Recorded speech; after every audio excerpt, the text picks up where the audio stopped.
భారతదేశంలో ఎన్నో గణపతి ఆలయాలు ఉన్నా భక్తుల హృదయాల్లో ప్రత్యేక స్థానం సంపాదించుకున్న ఆలయం ఒకటి ఉంది. అదే శ్రీ సిద్ధి వినాయక్ టెంపుల్.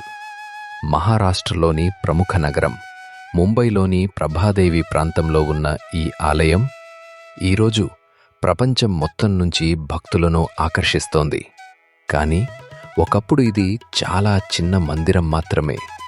సుమారు 1801 సంవత్సరంలో దేవుబాయి పాటిల్ అనే ఒక సాధారణ మహిళ ఈ ఆలయాన్ని నిర్మించింది.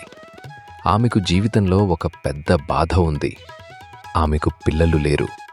అయినా కూడా ఆమె తన కోరిక కోసం మాత్రమే దేవుడిని ప్రార్థించలేదు.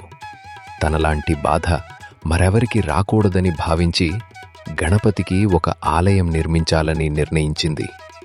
ఆమె భక్తి ఎంతో నిస్వార్థంగా ఉండేది. ఆ చిన్న ఆలయం వెనుక ఉన్న ఆ భావన, ఆ విశ్వాసం, అదే ఈ స్థలాన్ని పవిత్రంగా మార్చింది.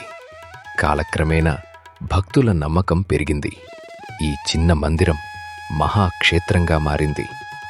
ఈ ఆలయంలోని గణపతి విగ్రహం చాలా ప్రత్యేకం. సాధారణంగా గణపతి తొండం ఎడమవైపుకు తిరిగి ఉంటుంది. కానీ ఇక్కడ మాత్రం కుడివైపుకు తిరిగి ఉంటుంది. ఇది చాలా శక్తివంతమైన రూపంగా భావిస్తారు. గణపతి ఇక్కడ సిద్ధిద్ధి మరియు బుద్ధి దేవతలతో కలిసి దర్శనమిస్తాడు. అందుకే ఈయనను సిద్ధి వినాయకుడు అని పిలుస్తారు. సిద్ధి అంటే విజయము, కోరిక నెరవేర్చడం. వినాయకుడు అంటే విఘ్నాలను తొలగించే దేవుడు. అంటే ఇక్కడి గణపతి భక్తుల కోరికలను నెరవేర్చే శక్తి కలవాడని నమ్మకం. ఈ ఆలయం గురించి ఒక విశ్వాసం చాలా ప్రసిద్ధి చెందింది. మనస్ఫూర్తిగా ఇక్కడ కోరుకుంటే ఏ కోరికైనా నెరవేరుతుందని భక్తులు నమ్ముతారు. అందుకే ప్రతిరోజు వేలాది మంది ఇక్కడికి వస్తారు. ప్రత్యేకంగా మంగళవారం రోజునైతే లక్షలాది మంది భక్తులు దర్శనం కోసం వస్తారు. పేదలు, ధనవంతులు, సాధారణ ప్రజలు, సెలబ్రిటీలు అందరూ ఒకే విశ్వాసంతో ఇక్కడికి వస్తారు.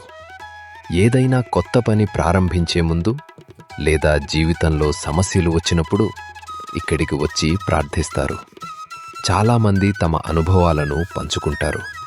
ఇక్కడికి వచ్చాక నా జీవితం మారింది అని, నా కోరిక నెరవేరింది అని, నా సమస్యలు తగ్గిపోయాయి అని. ఇవి కేవలం కథలు కాదు, భక్తుల నమ్మకం, వారి అనుభవం. కాలక్రమేణా ఈ ఆలయం ఎంతో అభివృద్ధి చెందింది. ఇప్పుడు ఇది దేశంలోనే అత్యంత సంపన్నమైన ఆలయాల్లో ఒకటిగా నిలిచింది. అద్భుతమైన నిర్మాణం, బంగారు అలంకరణలు, భారీ ప్రాంగణం ఇవన్నీ భక్తుల ప్రేమకు ప్రతీకగా నిలుస్తాయి. కానీ ఈ ఆలయం గొప్పతనం దాని సంపదలో లేదు, దాని వెనుక ఉన్న భక్తిలో ఉంది. ఒక సాధారణ మహిళ యొక్క నిస్వార్థమైన మనస్సు, ఆ విశ్వాసం, అదే ఈ ఆలయాన్ని ఈ స్థాయికి తీసుకువచ్చింది. జీవితంలో ఎన్ని అడ్డంకులు వచ్చినా ఒకసారి శ్రీ సిద్ధి వినాయక్ టెంపుల్ వద్దకు వెళ్ళి మనస్ఫూర్తిగా ప్రార్థిస్తే గణపతి ఆశీర్వాదం తప్పకుండా లభిస్తుందని భక్తులు నమ్ముతారు. అందుకే ఈ ఆలయం కేవలం ఒక దేవాలయం కాదు, ఆశలకి నిలయం, నమ్మకానికి ప్రతీక, భక్తికి చిరునామా. మీరు కూడా ఎప్పుడైనా ఈ ఆలయాన్ని దర్శించారా? మీ మనసులో ఉన్న కోరిక ఏమిటో కామెంట్లో చెప్పండి. గణపతి బప్పా మోరియా.